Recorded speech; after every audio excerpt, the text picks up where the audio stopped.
Topics with Whoopi, Abby Huntsman, Joy Behar, Sunny Hostin, and Meghan McCain.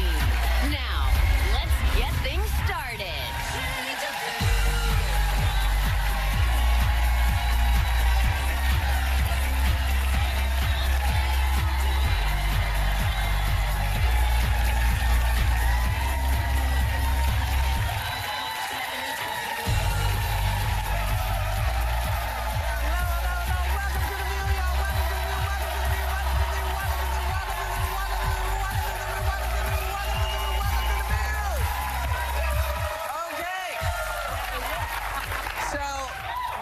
Apparently, people are still trying to wrap their brains around you-know-who sit down with Chris Wallace on Fox News. Some of the standout moments included saying that Navy SEAL Admiral William McRaven should have caught Osama bin Laden sooner.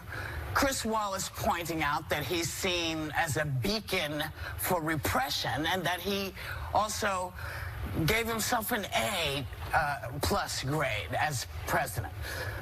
He said he wished it could be higher. Do you think it could be higher? It depends on what you smoke. He's always given himself. Smoking something. He's always given himself an A+. So I don't think there's, because he's been asked that so many times in interviews. I don't think it's ever been lower than an A+. I do want to mention the Admiral did give his response back to CNN yesterday. He said, "I did not back Hillary Clinton, something that the president said he did, or anyone else. I'm a fan of President Obama and President George W. Bush, both of whom I worked for. I admire all presidents, regardless of their political party, who uphold the dignity of the office and who use that office to bring the nation together in challenging times." And then he doubled down on what bothers him the most is the way he treats the press. I just thought it was important for him to clarify, because what the president attacked him on clearly He said wasn't what bothered true. him most, the Navy SEAL, was that how the president treats the press? Yeah. That's what Chris Wallace he says when you undermine the people's right to free Admiral press. McRaven. Let's get Admiral McRaven said what she just said, but what Chris Wallace said to Trump. Yes. You are considered you're seen as a beacon of repression around the world. So instead of taking responsibility for his horrible language that he uses and very racist and fascist and against the press all the time, he doubles down and blames the Navy SEAL Admiral McRaven for not going in and capturing bin Laden earlier. First of all, the CIA knows when to do these things, not the Navy SEALs. Right. So his information is off also. Yeah. And then he insults this great hero, as he usually does. Yeah. I mean, what is wrong with him? I was impressed with how Chris Wallace handled this. Trump always calling the press enemy of the people, because Wallace said, "I take some of the coverage of you, sir, and I've said it on the record, is biased, but I don't think that they are." And then Trump says, Wallace says, "I'm sorry, I don't know how but the idea that you call us the enemy of the people." And Trump says, "I'm not calling you that." And in response, Wallace says, "It doesn't matter what you call me.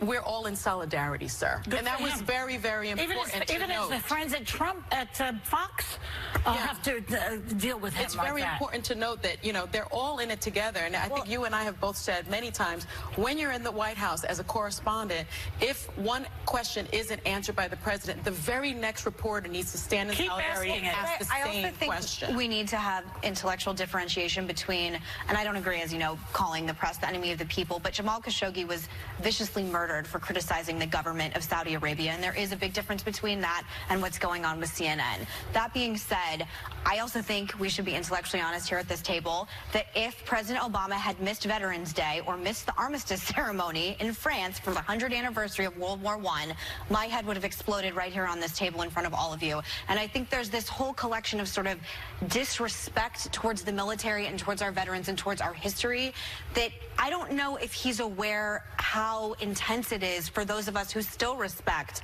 our legacy, who still respect the military. You're talking about an admiral who put his life on the line in many different ways. And I think that's where we can't be gaslit into thinking this is normal, especially as conservatives, because, again, had President Obama done this, I 100% would be screaming bloody murder right here on this show. That's right. Well, can I just say, Whoopi, the biggest problem that I had with that interview, and Chris Wallace is a great journalist, and he's been trying to get that interview for so long, and it was a good one, is just his lack of reflection. And time again saying he gives himself an A+. He even said he gave himself an A on how he handled the Puerto Rico in response to the hurricane there. But as a leader, you know, one of the most important qualities you should have is being able to look in the mirror and say, how can I do a better job? How can I serve my people better? How can I learn from my mistakes? And never, other than saying he should have been in Arlington Cemetery, we don't hear times where he is listening to people and saying, you know what, I could have handled this situation maybe better than I did. Kind of self-awareness, and I think he also doesn't have the type of self-awareness necessary in terms of this enemy of the people, enemy of the people. You see dictators all over the world now parroting that phrase, enemy of the people. You have the president of Syria saying, guess what, enemy of the people. There's fake news out there. You also have, you know, sort of the right-wing government in Poland saying fake news is a real thing. The president of the United States is saying it. So these things that this president is doing, very, very dangerous. The fact that he doesn't want to hear the audio of Jamal Khashoggi, I can imagine it's quite brutal given the manner in which, the manner in which he was slaughtered. But again, maybe there should be reflection on what how governments really treat enemies of the people in Saudi Arabia and how violent it really is. And I was actually offended by the idea that, oh, we just aren't going to address this. I can't, it's too harsh. The president of the United States of America, a journalist was slaughtered in cold blood, and you don't want to address it? That should also concern all of us. Yeah. Well, yeah.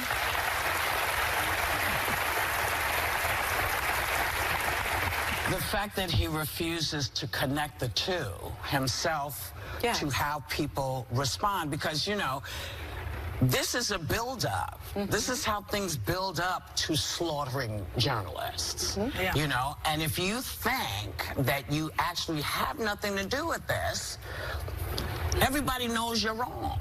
They all know you're wrong. So Chris Wallace, I happen to be a big fan of Chris Wallace. He did a great job. He did a really great job. And the moment he said, it doesn't matter what you call us, we are all journalists. And when you say it to one, you're saying it to everybody. The fact that this seemed to have no glimmer of connection with him was like, oh, okay. There was also a moment where he said, I'm not a gambler. Trump said, I'm not a gambler. And Chris Wallace goes, sir, you owned a casino. Yeah. I thought that was hilarious. You know, Chris Wallace has to answer to a higher power. His father, Mike Wallace. Who set the standard. And so he's in a position. It's not easy for him being at Fox News, because a lot of the folks that watch Fox aren't the biggest fans of Chris Wallace, because he does push back and he is critical, and he is. I always love his commentary because he's critical when I think it makes a lot of sense. And it's not easy for him to do that. No, but it's not easy for them either all the time. You know? Why do you think he chose gravitas? For the gravitas? For the gravitas. Because of the Wallace. To show that, well, also to show that he could, you know, talk to a real journalist. And the real journalist said, you know what, you face with real journalists every day, and if you can't take it, I'm not going to certainly not going to let you go. And I'm really glad that he's on Fox. And I want to say, you know, listen, you can only listen and see one thing and believe one thing if you want to, but the real world is encroaching. Things are starting to happen now, and you're starting to see that the world is not just one thing. It is many things. That's the great thing about the country. We are many things, child. We'll be right back. Still ahead, Meghan's battle. How she's honoring her late father John McCain's legacy by continuing his fight against President Putin. Today on The View. You know, before we go on, we want to just say to folks who have been devastated by these fires out west, our thoughts and prayers are with you, and I know lots of people are gathering around to send all kinds of stuff that people need, and they need everything. So just know that we're with you. But as you also may know, you know who toured the wildfires in Paradise, California, and gave this fire prevention tip. Take a look. I was with the president of Finland, and he said, we have a much different, we're a forest nation. He called it a forest nation. And they spend a lot of time on raking and cleaning and doing things, and they don't have any problem. And when it is, it's a very small problem. Actually, as you probably know, Finland has a very different atmosphere. They got rain periodically. California doesn't rain much, so raking really isn't gonna help. Just, you know, just being realistic. And the Finnish president said he never suggested raking. You know, I don't know why the new guy just won't acknowledge that. If you don't have any rain, raking everything out is fine, but if everything's dry and you know, or someone, you know, drops a cigarette or someone lights the fire or, you know, some spark happens, stuff's going to burn. And raking it is not going to really help. No, so I would like him to stop with this raking stuff. Where did he get the raking, though? He says, raking if the Finnish president didn't say it. He made some stuff. I have, right? It's like, where did it come from? I have some. When did he become an expert on forest fires? Who is he, Smokey the Bear? It's amazing. I have some really good friends that are from Finland, and the Finns are having such a ball with this. There are memes online with them vacuuming the forest. And my friend is like sending me all this stuff, but in a sense, we've almost become the laughing stock in so many places. Well, he is. And it's just so embarrassing because if you know anything about Finland, it rains like half the year. It's really cold. There's moisture. And they also have some forest fires now because of climate change since 2006. They've had some forest fires also. Yeah, it's like the most opposite place to compare California to. So even to get tips, I had a question. But it makes me sad that it takes the focus away from what's actually going on in California. You're talking about like people in Finland laughing. When the campfire's been burning now for more than 10 days, it's taken 77 lives, destroyed thousands of homes and structures. It says it's not even, I think it's only halfway done. It won't be done until November 30th. If you've seen photos of these neighborhoods, they're not even neighborhoods anymore. Everything is burnt to the ground. People still missing. Yeah. I mean, it's horrible. Just don't try and rationalize crazy talk. That's my. It's a good take from. I have no idea, but I've been to many forests, as of all of you. You can't clean up all the leaves in the forest. And this is when I exit out because it's not rational, and I am not going to have a conversation about something that's completely irrational. Yeah. And I'm sorry, Finland's getting such a talk about him every day. You can't. There's the issues that we talked about last segment. I think, like what you're saying, like I don't know when he became Smokey the Bear. I don't know the answer to that. Yeah. Well, maybe all I need him to do is shut up. Yeah. Yeah. Well, that's it. And I try not to be, you know, I try not to be too rude. But you know what? People lost their lives. Yeah. Families lost their homes. This is not a joke. Raking, I'm sorry. Yeah. Raking is not funny to people in California. This is not cute, you know, this idea. And if you don't know this, if you really don't know this, man, everybody needs to start rethinking what you're saying and how you're saying it, because you sure don't give a damn about the people in California. You know, Whoopi, do you know, this is what he said was unbelievable. I shouldn't use the word bear anymore. I mean, as big as they look on the tube, you don't really see what's going on until you come here, says Trump. And what we saw at Pleasure, not Paradise, Pleasure, what a name right now, he goes. What we just saw, we just left Pleasure. And someone says to him, it's Paradise, California. And then, oh yeah, Paradise. He doesn't even know the name of the place. Well, that's why I just want him to stop talking in California. Yeah. People are dying. People died. People lost everything. Listen, if you're not going to help, stay home. Yeah. Yeah. We'll be back.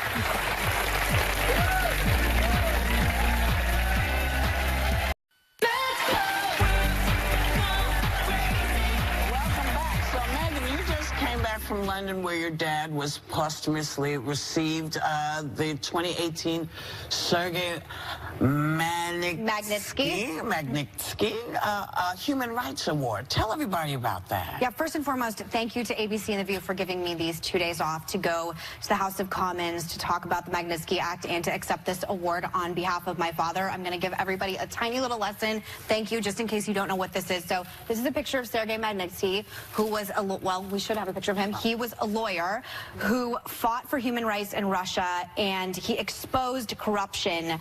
$230 million tax fraud in Russia that was using Swiss bank accounts and offshore companies by Vladimir Putin. He was subsequently tortured and killed in 2009. The 10-year anniversary of his death was 2 days ago. So the Magnitsky Act applies globally, and what it does is, we have it here in the United States. My father fought for it very hard, and it authorizes the U.S. government to sanction people in Russia for human rights offenders, and it freezes their assets and stops them from coming into the United States. So it's basically protecting us from the bad guys in Russia from coming here. Bill Browder, who was the lawyer, I don't know if we have a picture of him, now goes around trying to get the Magnitsky Act enacted not only here in the United States but broadly.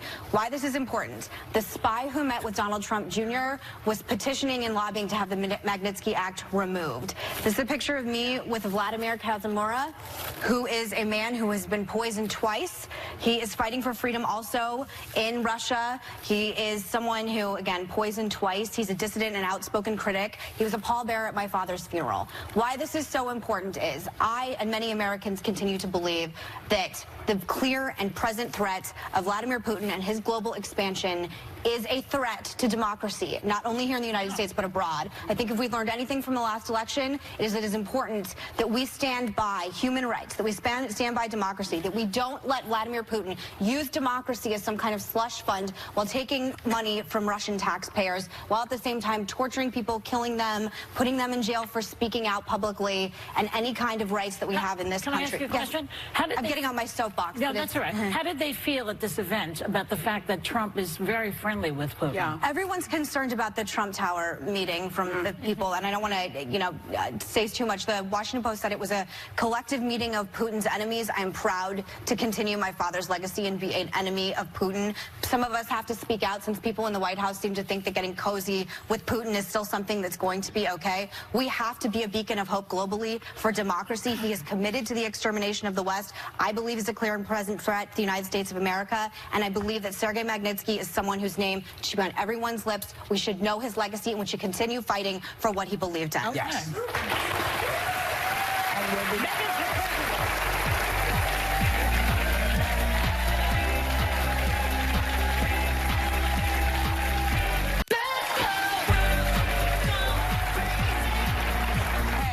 Welcome back. I just want to give you a heads up about something great that happened last night. At 93, Cicely Tyson received her first Oscar. It was at the 10th annual Governor's Awards, and the Governor's Awards are special Oscars that are given to real icons that maybe have not gotten the recognition that they should have.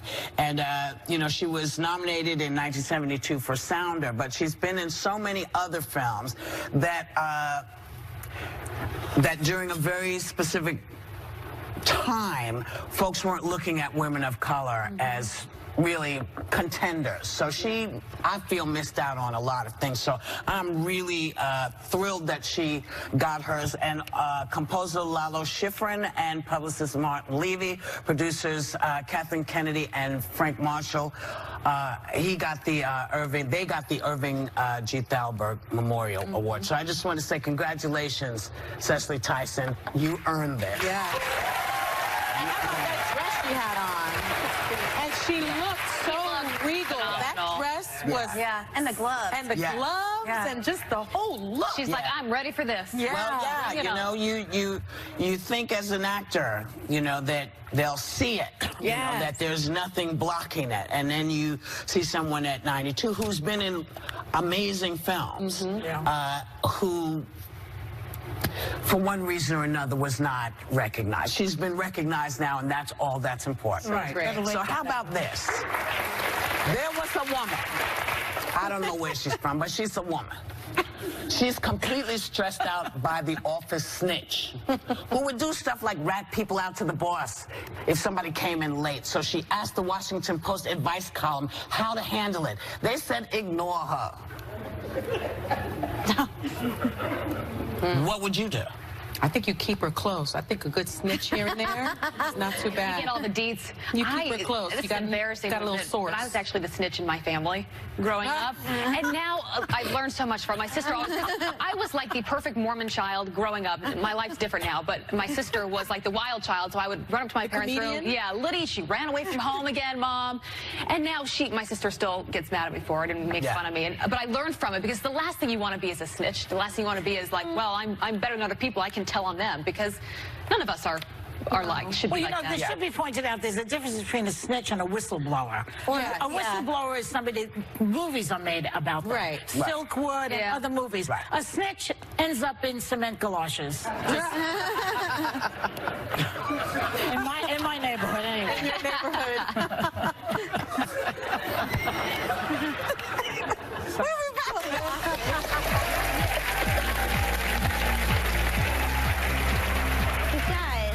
Me, your friend Sarah. I'm going to be on The View. We're about to go on, and it's going to be fine. Relax. We're just molecules on a planet in outer space. Okay, one of the funniest comedians working today has been busy trying to unite the country on her series, I Love You, America, and helping Ralph break the internet on the big screen. Please welcome the lovely and talented Sarah Silverman.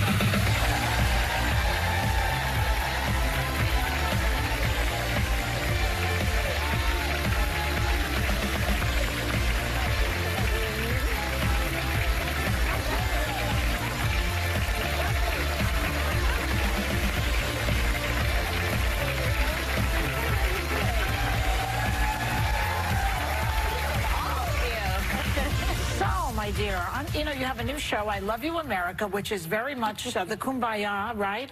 We're trying to find out what the other side is thinking, right? We go into Trump country.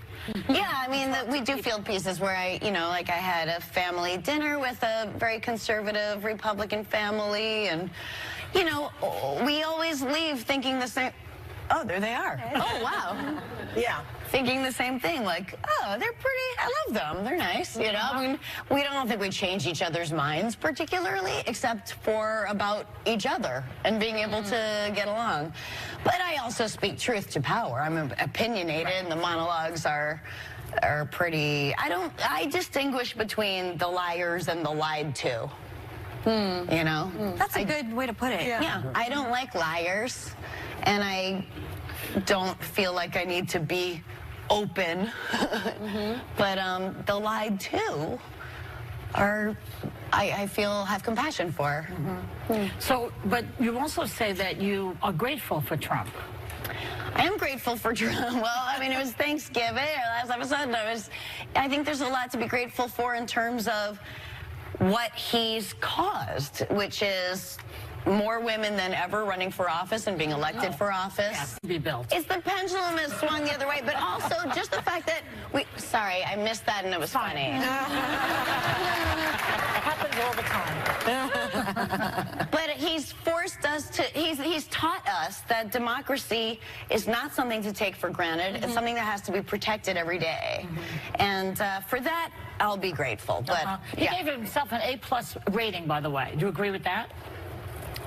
No. He would like it to have been even higher. Is anything higher than an A? No, but there's something lower than an A. His is absolutely bizarre and fascinating if it wasn't so infuriating that he hurts people in their lives. I love that you're going out and getting to know people, though, that think differently than you. I think that more people should be willing to do that. Maybe it would help people get along better, or at least have conversations more. It's healthy. It's really healthy.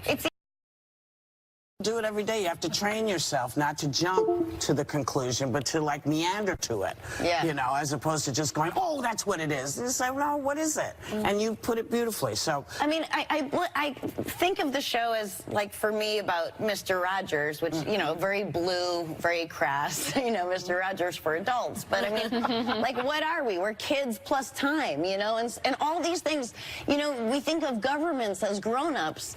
They're messed up people with daddy issues and ego problems who haven't looked inward, and we suffer from it. Maybe they should all have psychotherapy before they can run for office. 100%. It's crazy that that's not a thing. Can we something very happy? Yes, please. You got a star on the Walk of Fame. Yeah, Congratulations. It's wonderful. Look at you, how glamorous. Oh, that's great. What's the best part of that? Very inexpensive dress. Is it? Yeah, I got the it rack? online. Stop Staring, that's the name of it. Oh, I wear them all the time. They're great. They fit well. They're good for... They fit tatas. Yeah. Yeah, they're Very good well. for women with boobs. Yes. What was the best part about winning it? Well, I'm right next to Mr. Rogers. Are you really? Yeah. Oh, And that's great. I couldn't believe it that forever I get to be his neighbor. You know? I mean, he is the man that taught me that I'm the only one in the whole world qualified to be me. Yes. You know, and that I deserve love just as I am. Yeah. And I'm grateful for that. I got into him more in high school. Oh, really? Really? It's a little late. I really watched him as a kid, but I remember I was just telling someone I was in high school. I would watch Sesame Street and Mr. Rogers before school, and I saw it in a whole new way, and I was moved by it. Yeah. I miss him more than ever now. Me too. Honestly. We have to talk about your new movie because it was so much fun. Like, I'm listening to you and I'm listening to Vanellope. Right? Yeah, she's all the way up. She's all the way up. Such a great, a great character. And you said one of the reasons you were so interested in it is because she empowers girls. And I think we have a clip, and then I want to chat with you about it. Kid, she's coming up right behind us. Oh, hello. I believe you have something of mine. Yeah, come and get it.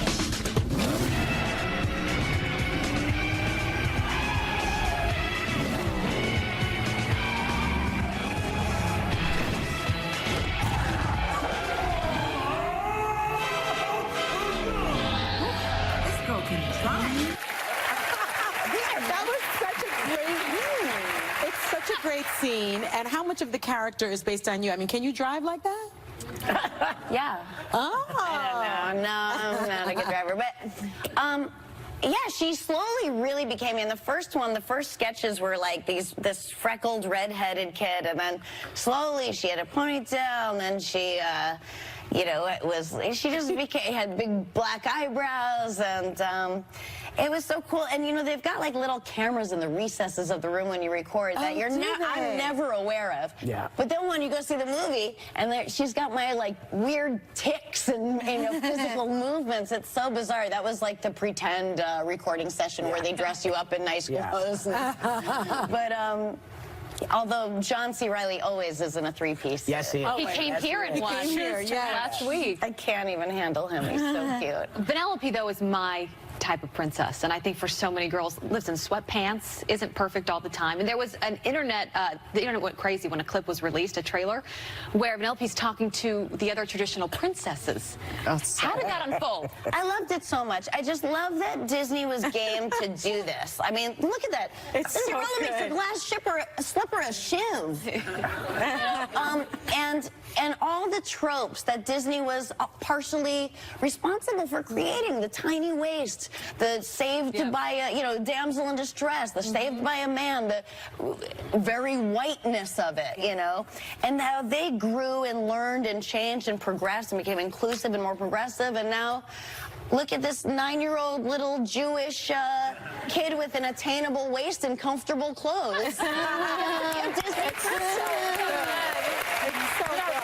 Before we go, I want you to briefly tell us, what was the great advice someone gave you when you were a young comedian? Someone gave you good advice. Do you remember what it was? Oh, I know what this is. You're saying that sarcastic. No. I don't know what it is. So how can I say it's sarcastic? So someone said just set you It's up. advice you regret taking. Someone said you got good advice. So I'm asking, what was that? No, it wasn't good advice. But when I started out in stand-up, the line was, you're only if you're gonna be a woman, you have to talk about things that men can relate to. You can't talk about things that only women can relate to. Because yes, there are women in the audience, but they're on dates and they only laugh if the guy laughs. Oh. And it was honestly what everyone, like the company line, and I accepted it for a while. But not anymore. No. She's Sarah Silverman. Thank you. That's her and Ralph Breaks the Internet. It's in theaters now. On Wednesday, by the way. We'll be right back. It's not today. Next, Oprah's right in your gift list this year. We partnered with vendors for at least 4 perfect for the holidays.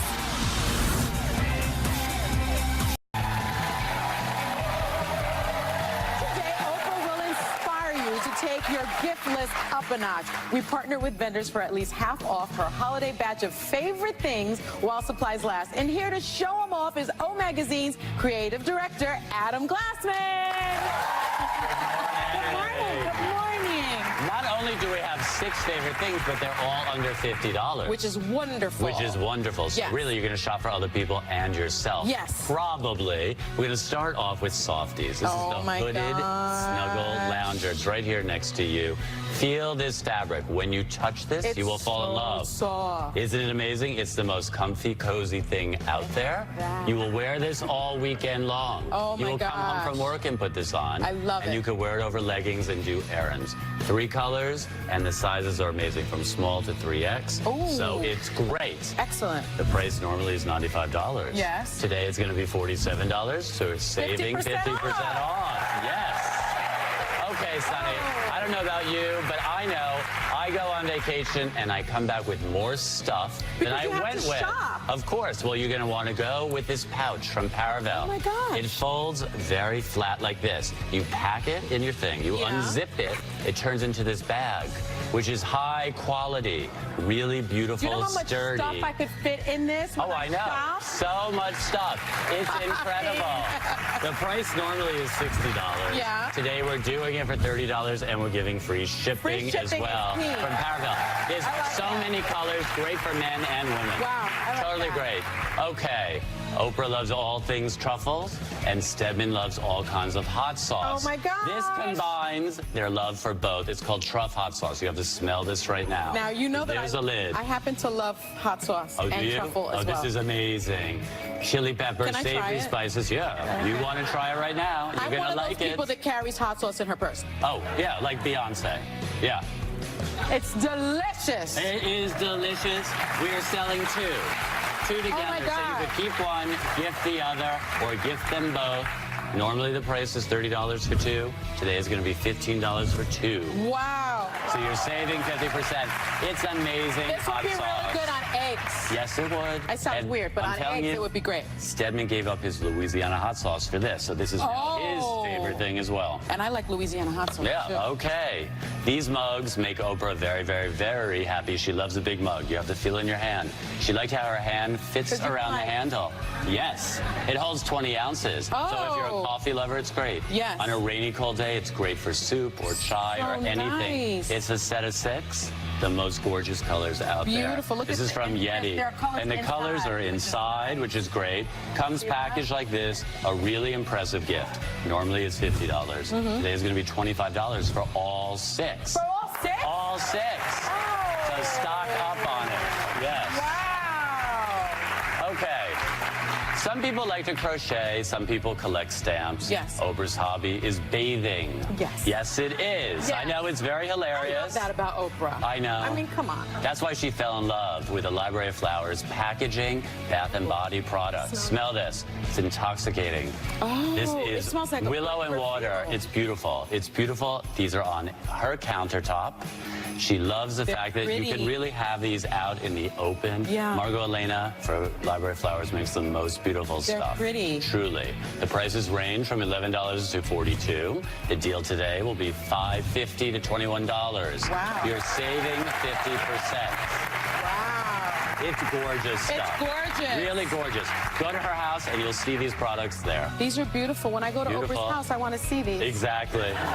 She's also known for her eyewear, and she Yes. loves stylish eyewear. That's why this year she picked from Peepers their readers and their sunglasses one more time. Oh, They did an exclusive style for us. This is it. It's big, it's bold, it's cool. These are not your grandmother's These readers. match with what I These have are on. really cool. They have a little Do you see they have a subtle hint of sparkle, which is very hip They're right great. now. They are totally And they're the light prices, also. They feel good on your I know. face. Wait till you hear these prices, Okay. because they are amazing. They normally are $23 to $25. Today, they're going to be $11.50 to $12.50. Oh my You are God. saving 50% on Peepers. That is amazing. Yeah. I love everything. Yeah. Our thanks to Adam Glassman. The clock is ticking, people. You have 24 hours to grab any of these exclusive deals at viewyourdeal.com. And members of the audience, guess what? You're going home with hand cream from Library of Flowers, a tote bag from Paravel, and the high